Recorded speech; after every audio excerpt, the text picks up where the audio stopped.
What's up, tubers? Welcome back to the channel. Welcome to another episode of What's in the Box Wednesday. We've been doing requests recently.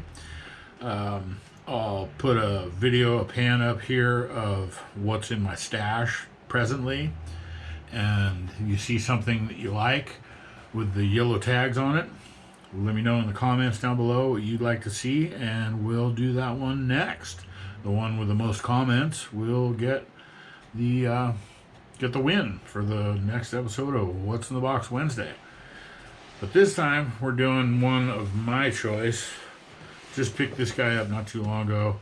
Saw it in the hobby shop and I just had to have it. I mean, that just jumped out at me. I'm like, oh my gosh, yes please. Not even going to talk about what I paid for it. This is the most expensive kit that I bought to date. And we haven't even gotten into paint yet. But look at that. Oh my gosh.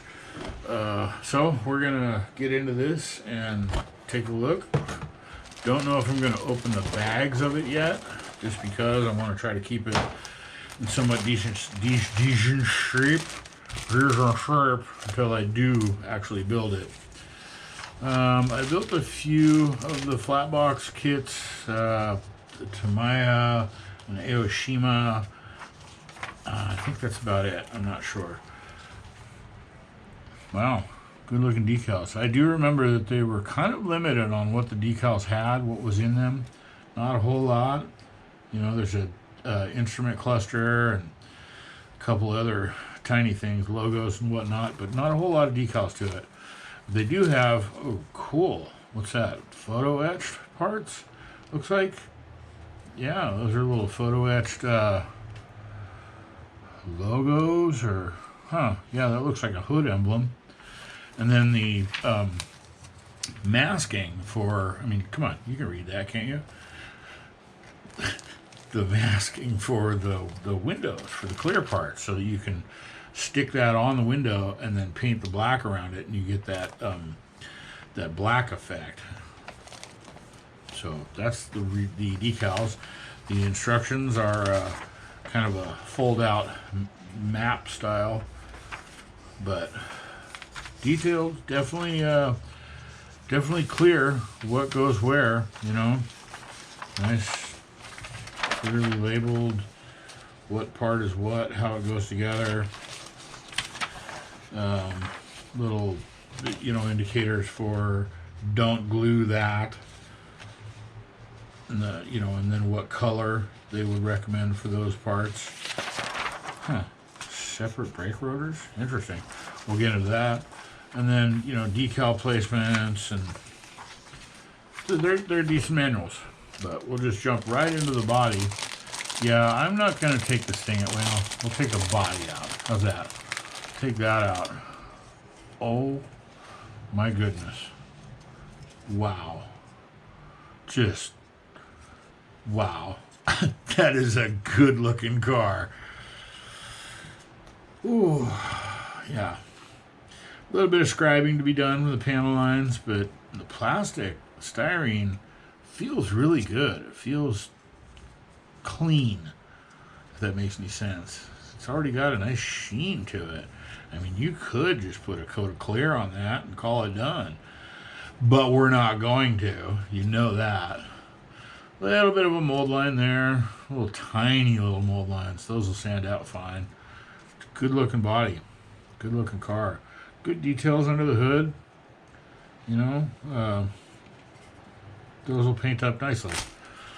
And then we'll get into the wheels and tires. Again, not opening this one out of its plastic. We're just going to show it to you as is. So I'll try to get the best shot that I can.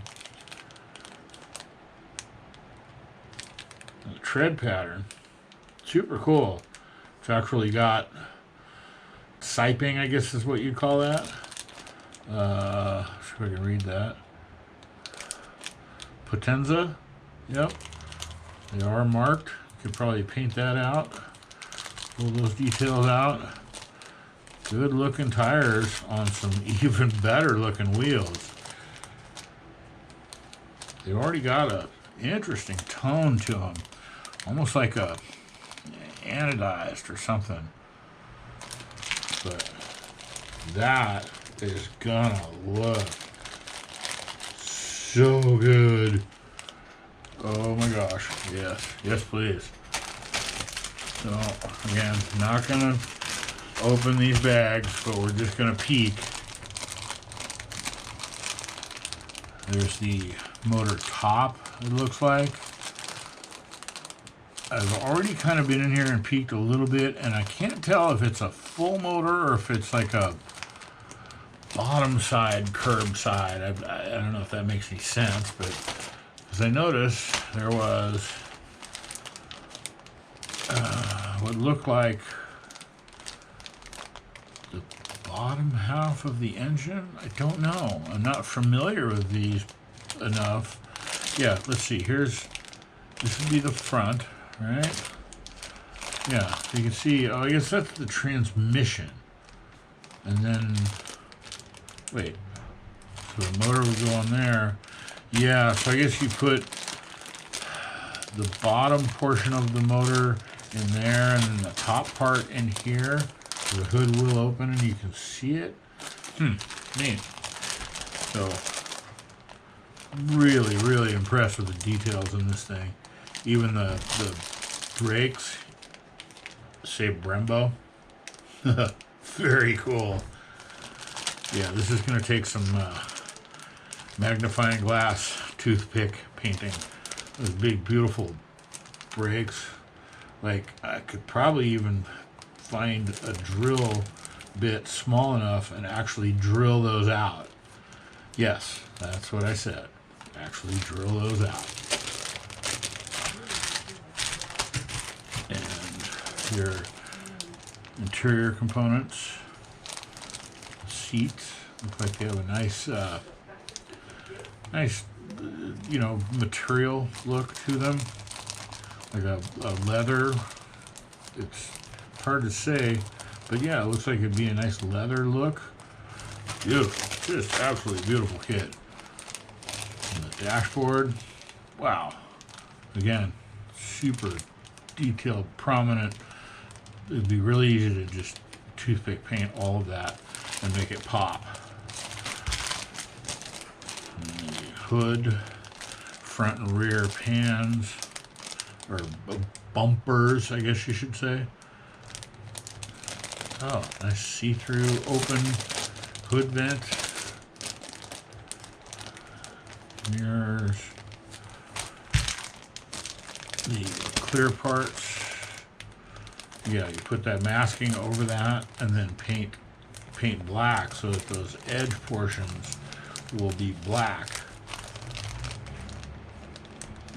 Rear windows, looks like some headlight lenses. Ooh, boy, this is just incredible detail. So I'm sorry if you didn't get to see it all out of the bag. That's just too bad. I bought it. You go buy your own.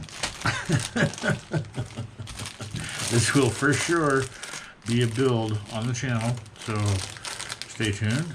Make sure you tune in. I'll give you a heads up when it's coming. I'll do a segmented build of it as best as I can. I know those get kind of long sometimes, but and that about does it for the Fujimi. Fujimi? Is that how you say it? Fujimi Nissan GT-R. Just absolutely glorious. Looking forward to this one. Definitely. So that about does it for this episode of What's in the Box Wednesday. Like I said, if you see anything in this video here of the stash and what's in my kit, the kits that are in my stash, why words, let me know down in the comments down below, and we'll choose one of those for the next week or so. All right, thanks a lot for watching. Thanks for tuning in. Give me a like, thumbs up, subscribe, and all that. And we'll see you next time.